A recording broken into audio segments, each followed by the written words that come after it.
Good evening students. मैं Brajesh Kumar, biology lecturer, आप सभी का online classes Tagore children academy Surajgarh में स्वागत करता हूँ। और मैं ये भी कहूँगा साथ में कि मैं अपने वीडियोस डेली अपलोड करता हूँ।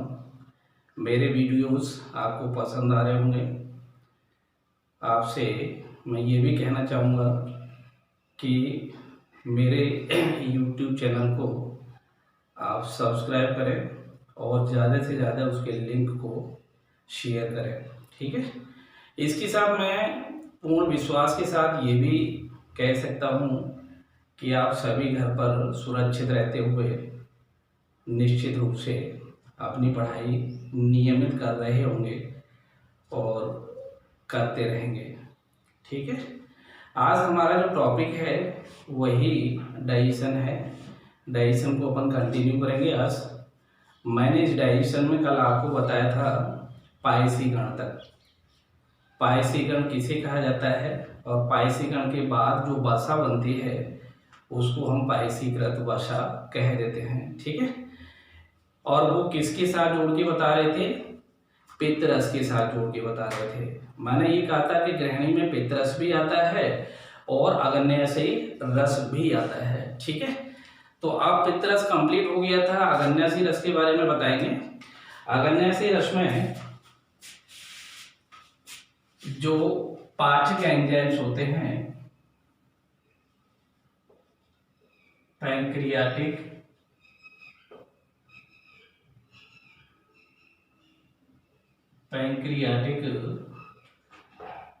जूस में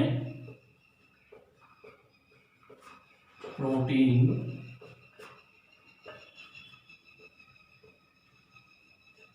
पचित एंजाइम्स कई प्रकार के होते हैं, जिसमें मुख्य रूप से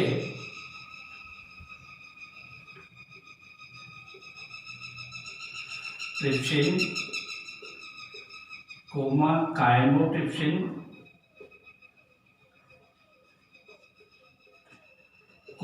कार्बोक्सीपेप्टिडेज,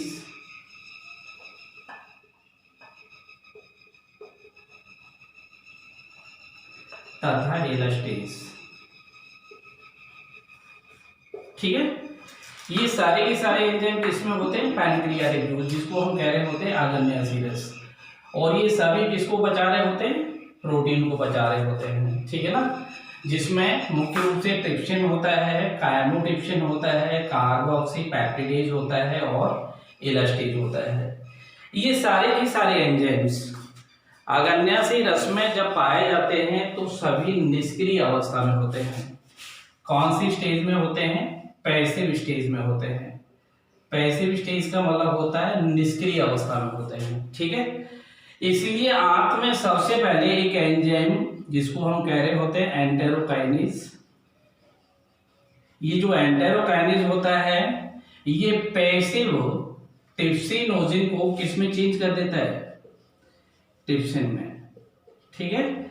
और जब ये ट्रिप्सिन में चेंज हो जाता है तो यही ट्रिप्सिन एंजाइम फिर क्या करता है? कायमोट्रिप्सिनोजिन को, प्रो कार्बोक्सीपेप्टिडेज को और प्रो एलास्टेज को किसमें चेंज कर देता है? कायमोट्रिप्सिन, कार्बोक्सीपेप्टिडेज और एलास्टेज, ठीक है। क्लियर हो गया? तो अभी सबसे पहले अपने को क्या बताना होगा कि जो अग्न्याशयी रस होता है इसमें पाए जाने वाले एंजाइम्स होते हैं उनको हम प्रोटीन पाचित एंजाइम या प्रोटीन को पचाने वाले एंजाइम्स कह रहे होते हैं। ये सारे के सारे एंजाइम्स सबसे पहले जब स्रावित होते हैं या अग्न्याशयी रस में पाए जाते हैं तो निष्क्रिय अवस्था में होते हैं, ठीक है। और फिर सबसे पहले इस निष्क्रिय ट्रिप्सिनोजिन को कौन सा वाला एंजाइम? एंटेरोकाइनेज किस में चेंज कर देता है? सक्रिय अवस्था में। सक्रिय अवस्था का क्या मतलब हो जाता है यहाँ पर? ट्रिप्सिन। ठीक है, ये यहाँ पर कैसा हो गया? एक्टिव, मीन सक्रिय अवस्था में आ गया। और ये यहाँ पर कैसा बताया था? निष्क्रिय, या ये एक्टिव, या इसको हम पैसिव भी कह सकते हैं।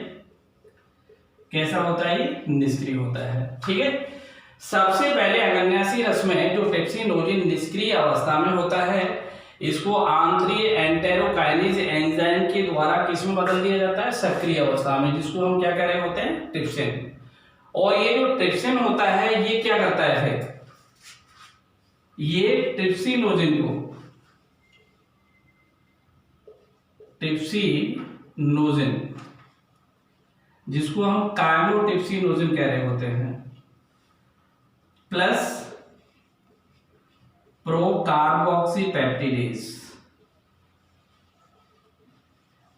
पेप्टिडेज प्लस प्रोइलास्टेज,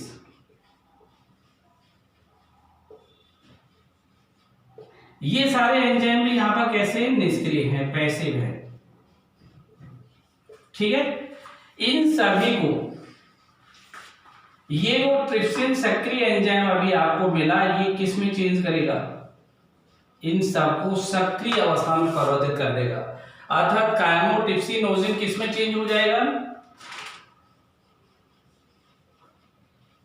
काइमोट्रिप्सिन में। प्रोकार्बोक्सीपेप्टिडेज किस में चेंज हो जाएगा? कार्बोक्सीपेप्टिडेज में।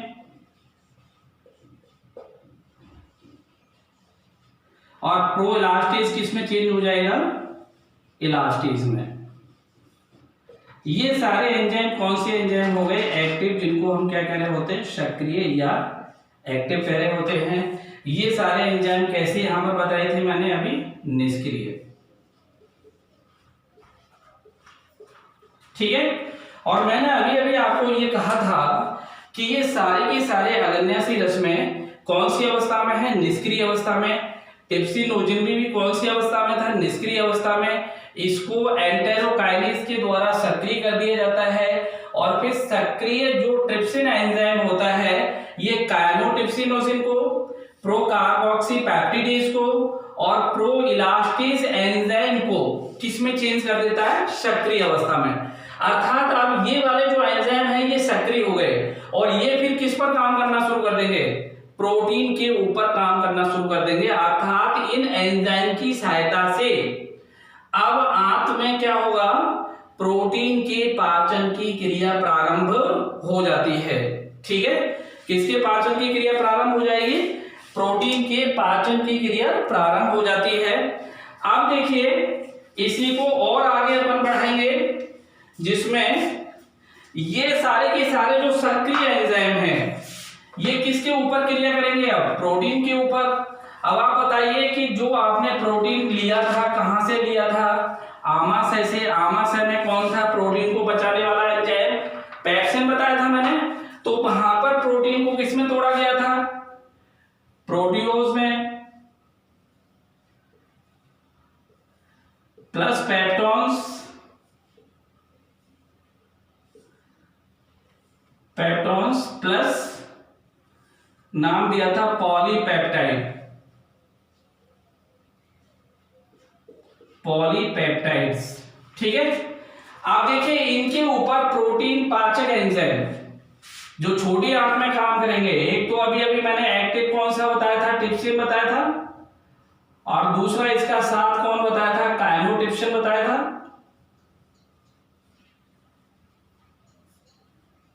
ठीक है, और पीएच यहां पर कितना होता है? 7 होता है। और तब ये किसमें टूट जाते हैं? छोटे पॉलीपेप्टाइड में, small polypeptides plus tripeptides plus dipeptides. ठीक है, आप देखिए ये जो हमें पॉलीपेप्टाइड मिला, इस स्मॉल पॉलीपेप्टाइड के ऊपर भी कौन क्रिया करेगा? कार्बोक्सीपेप्टिडेज। कौन सा एंजाइम? Carboxypeptidase, peptidase. ठीक है, और ये इसको किस में तोड़ेगा? एमिनो एसिड प्लस क्या लिख दोगे? डाइपेप्टाइड्स। ठीक है, डाइपेप्टाइड्स। और यहां पर भी पीएच कितना होगा? 7। क्लियर हो गया?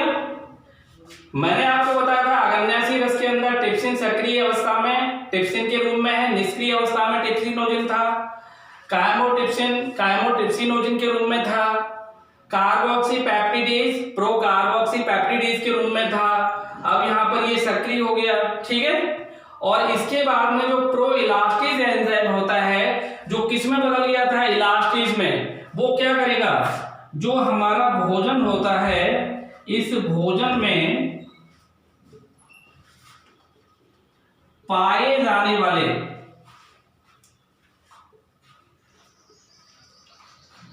इलास्टिन तंतुओं को, इलास्टिन फाइबर्स को क्या करता है? पचा देता है या इनका जल आवघटन कर देता है। कौन पचाता है इनको? इलास्टेज।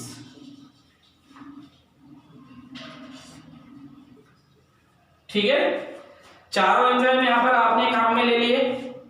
सबसे पहले ट्रिप्सिन, कायमोट्रिप्सिन, कार्बोक्सीपेप्टिडेज और इलास्टेज। क्लियर हो गया? इसके बाद देखिए नेक्स्ट आगे बढ़ते हैं, जिसमें ये माना जाता है कि जो अग्न्यासी एमाइलेज होता है, कौन सा एंजाइम? अग्न्यासी एमाइलेज, पैनक्रियाटिक एमाइलेज। ये जो पैनक्रियाटिक एमाइलेज एंजाइम होता है, ये क्या करता है? ये एंजाइम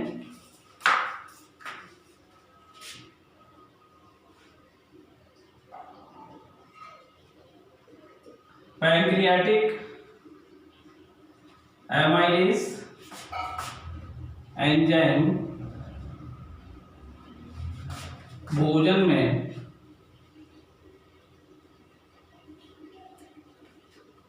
उपस्थित स्टार्च, कोमा ग्लाइकोजन, ये पॉलीसैकेराइड हो गए, एंड कार्बोहाइड्रेट्स का जल अपघटन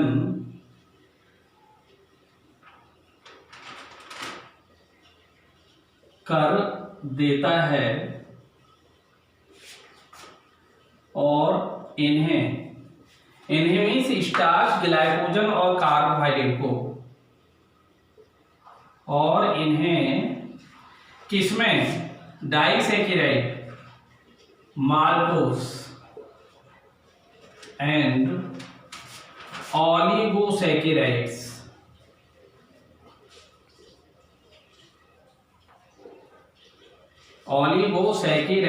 में बदल देता है।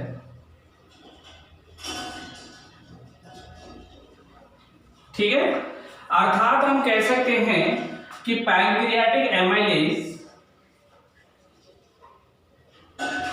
स्ट्रॉन्ग एंजाइम होता है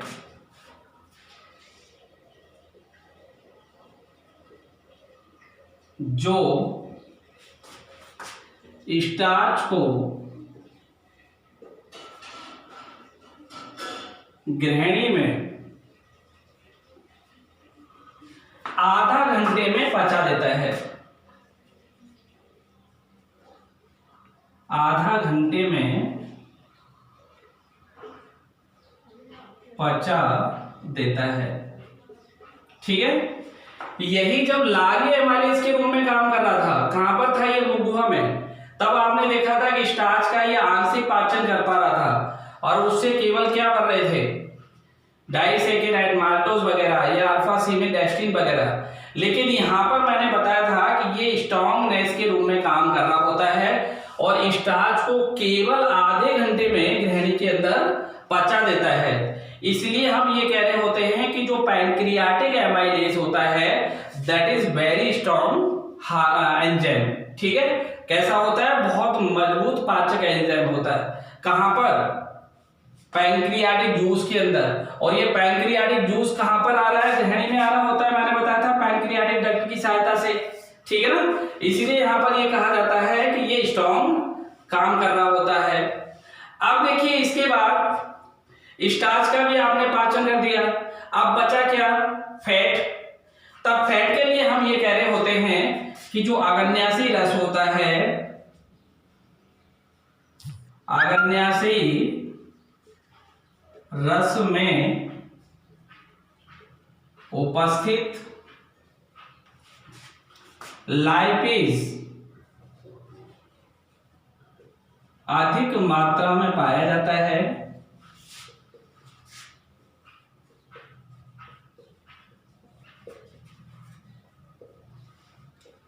ठीक है, और यह है केवल कुछ ही मिनटों में।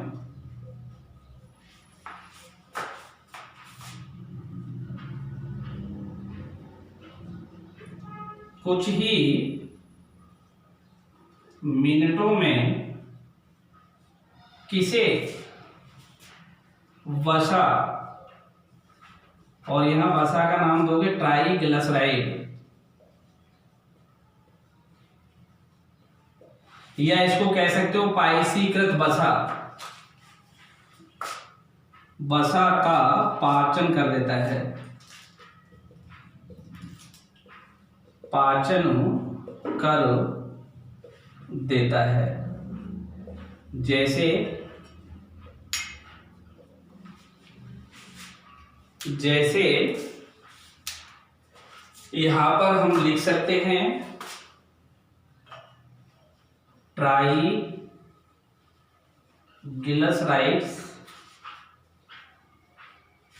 कैसा है, ये इमल्सिफाइड,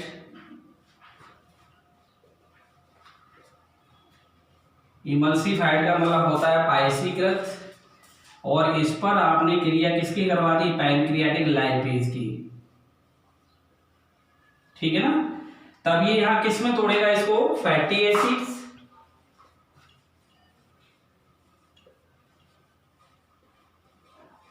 प्लस मोनोग्लिसराइड्स, मोनोग्लिसराइड्स। ठीक है ना, जबकि देखिए यही लाइपेज कहां पर, स्टोमक या आमाशय में मैंने बताया था, वहां पर मैंने ये कहा था कि ये बहुत अल्प मात्रा में पाया जाता है और केवल वहां पर किसका ये पाचन कर रहा होता है, जो बटर फैट होता है, मक्खन में पाई जाने वाली जो वसा होती है, जिसका नाम मैंने ट्राइब्यूटेराइल दिया था, केवल ये वहां पर उसी को पाचन कर रहा होता है, बाकी वसा का ये पाचन नहीं कर पा रहा होता है। इसलिए हम कह रहे होते हैं कि आमाशय में पाए जाने वाला लाइपेज एंजाइम बहुत वीक होता है, लेकिन छोटी आंत या आग्नेयाशय रस के अंदर पाया जाने वाला जो लाइपेज एंजाइम होता है ये काफी अधिक मात्रा में होता है और ये पायसीकृत वसा के ऊपर क्रिया कर रहा होता है। मैंने इससे पहले वाली वीडियो में आपको बताया था कि पायसीकृत वसा का मतलब क्या होता है। पायसीकृत वसा का मतलब ये होता है कि जो पित्त रस में पाए जाने वाले पित्त लवण होते हैं वो क्या करते हैं, वसा और उसके साथ लेसिथिन भी बताया था, वसा की जो गोलिकाएं होती हैं उनका सरफेस टेंशन कम करके और उन वसा गोलिकाओं को छोटी छोटी वसा गोलिकाओं में या वसा बूंदों में परिवर्तित कर देते हैं। इस कारण से उसके ऊपर आसानी से लाइपेज एंजाइम क्रिया कर लेता है। अर्थात हम ये कह सकते हैं कि जो पायसीकृत वसा होती है उस पायसीकृत वसा के ऊपर लाइपेज एंजाइम के द्वारा आसानी से क्रिया कर ली जाती है। ठीक है ना। अब देखिए नेक्स्ट, इससे आगे अपने को क्या बताना है इससे आगे के लिए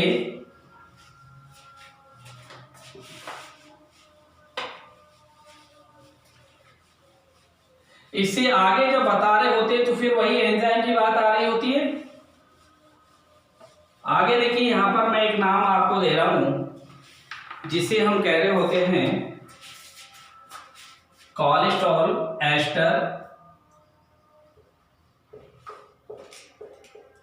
कोलेस्टेरॉल एस्टर हाइड्रोलेज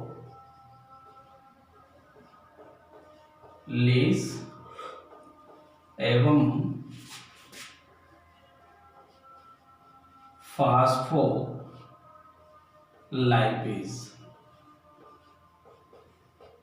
ठीक है, ये भी मैंने दोनों नाम किसके लिखे हैं, एंजाइम के। ये दोनों एंजाइम क्या करते हैं, ये दोनों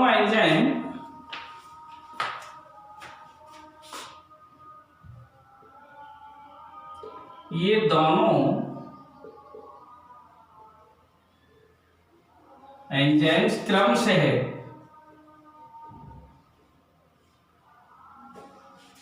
कोलेस्ट्रॉल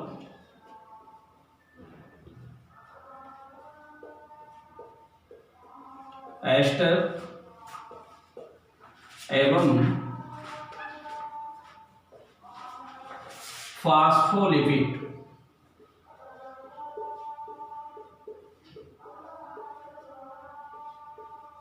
का जल अपघटन कर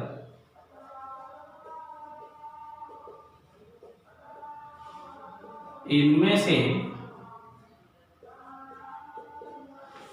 वसा अम्लों को पृथक कर देते हैं।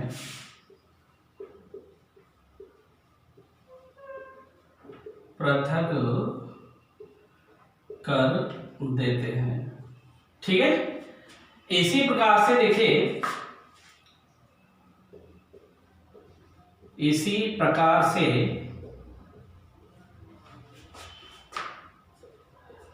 राइबोन्यूक्लियेज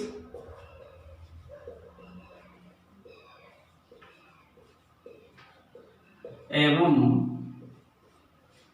डीऑक्सीराइबोन्यूक्लियेज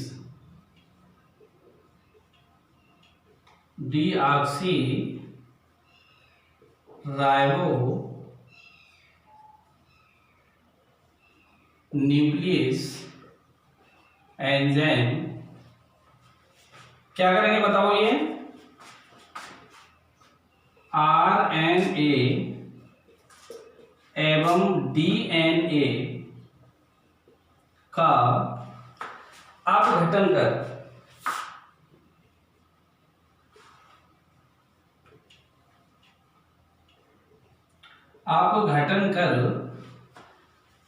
न्यूक्लियोटाइड का निर्माण कर देते हैं। न्यूक्लियोटाइड का निर्माण कर देते हैं। ठीक है, अर्थात हमने यहां पर बहुत सारे एंजाइम बताए, किसमें, अग्न्याशी रस में। और ये सारे अग्न्याशी रस में जो बनेंगे ये सब कहां पर आएंगे, ये सारे ग्रहणी में आ रहे हैं, छोटी आंत के अंदर आ रहे होते हैं। ठीक है ना, इसलिए देखिए सारे के सारे मैंने नाम लिए थे। सबसे पहले आपको क्या बताया था, टिप्सिन का, फिर काइमोटिप्सिन का, फिर कार्बोक्सीपेप्टिडेज, फिर इलास्टेज, फिर एमाइलेज, फिर लाइपेज। इसके बाद में कोलेस्ट्रॉल एस्टर हाइड्रोलेज नाम दिया जाता है इसको, हाइड्रोलेज। और इसके बाद में फास्फोलाइपेज, और इसके साथ साथ फिर राइबोन्यूक्लियेज और डीऑक्सीराइबोन्यूक्लियेज। ठीक है, ये किन पर क्रिया कर रहे होते हैं, आरएनए और डीएनए, और इसको किस में तोड़ देते हैं, न्यूक्लियोटाइड में तोड़ देते हैं। क्लियर हो गया। अब देखिए इसी छोटी आंत में और भी कुछ बहुत सारे एंजाइम स्रावित हो जाते हैं, उनके बारे में भी हमें बताना है। कौन कौन से बनेंगे वो बताना है यहाँ पर। ठीक है ना, कौन कौन से एंजाइम बन जाएंगे उनके बारे में बताना है। देखो इसको अभी इरेज कर देते हैं। इरेज करने के बाद इसी को आगे बढ़ाते हुए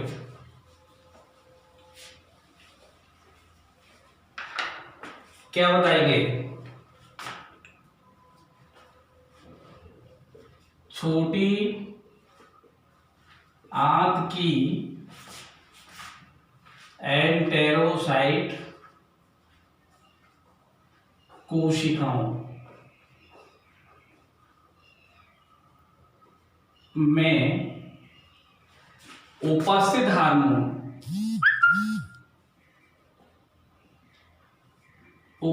हार्मोन नहीं, एंजाइम लिखना, उपस्थित एंजाइम्स निम्नानुसार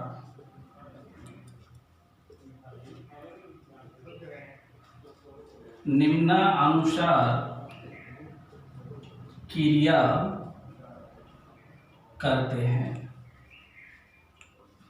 ठीक है, छोटी आंत की जो एंटेरोसाइट सेल्स होती हैं इनमें भी बहुत सारे एंजाइम्स पाए जाते हैं और वो एंजाइम्स क्या करते हैं, जब आंत की श्लेष्मका के सूक्ष्मांकुरों के संपर्क में जैसे ही भोजन आता है तो उस भोजन का अवशोषण से पहले क्या करते हैं, ये पाचन कर देते हैं।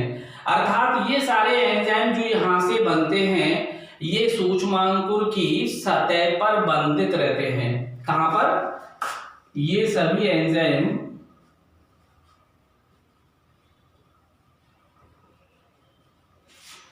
सूक्ष्मांकुर की सतह पर बंधित रहते हैं। किससे जुड़े रहते हैं, सतह से।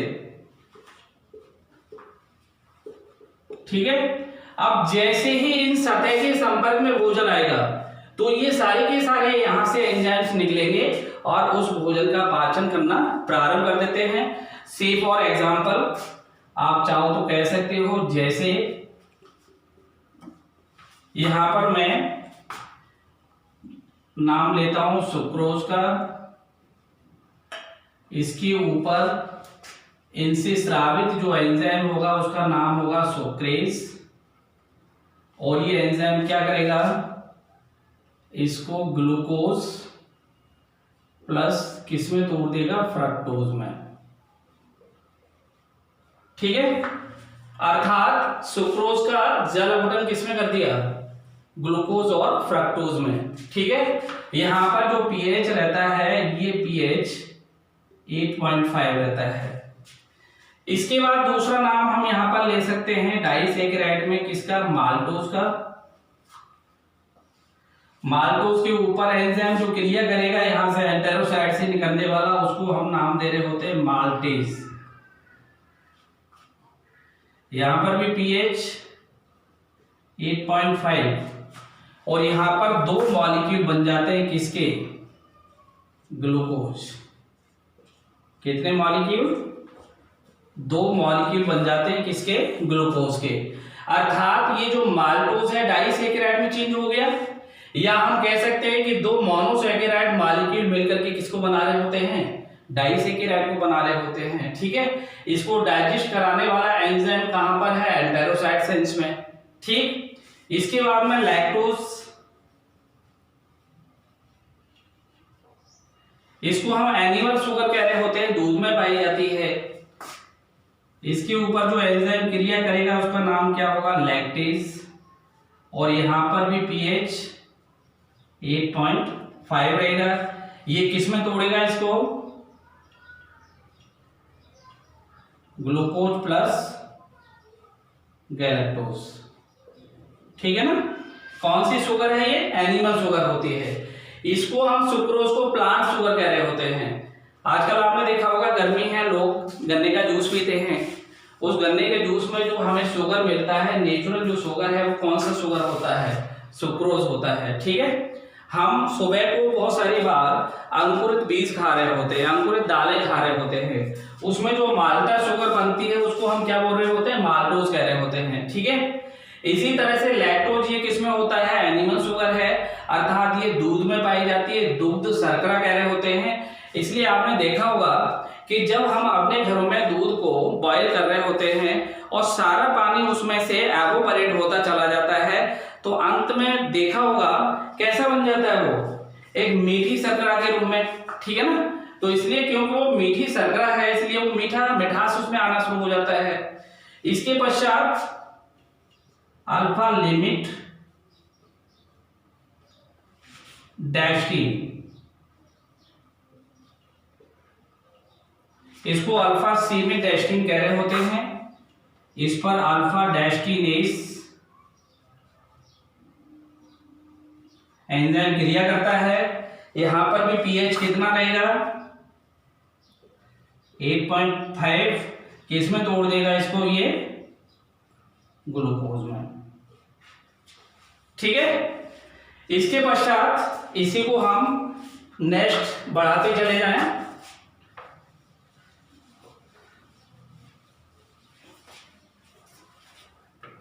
इसमें यहां पर हमने नाम दिया पॉलीपेप्टाइड का,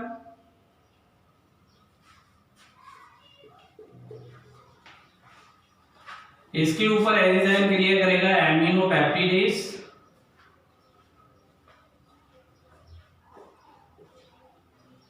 ठीक है। पीएच यहां पर भी कितना होगा, 8.5, किसमें तोड़ दिया जाएगा इसको, एमिनो एसिड प्लस डाइपेप्टाइड, ठीक है। अब यहां पर आप ले सकते हो डाइपेप्टाइड को,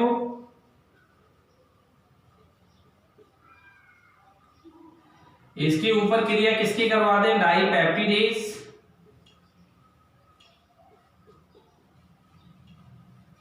यहां पर भी पीएच कितना दिखा दोगे, 8.5, और ये किस में टूट जाएगा फिर, एमिनो एसिड्स में, ठीक है। किस में टूटेगा, एमिनो एसिड्स। और इसके पश्चात जो आंतरिक लाइपेज है, मैंने बताया था आपको पहले ही, ट्राइग्लिसराइड्स, इसको हम पाइसीकृत वसा या इमल्सिफाइड फैट कह रहे होते हैं। कौन सी फैट, इमल्सिफाइड फैट। इस पर भी क्रिया कौन करेगा, इंटेस्टिनल लाइपेज, छोटी आंत लिखा हुआ है ना ये। यहां पर भी पीएच कितना होगा, 8.5, और ये किस में तोड़ेगा इसको, फैटी एसिड्स प्लस मोनोग्लिसराइड्स,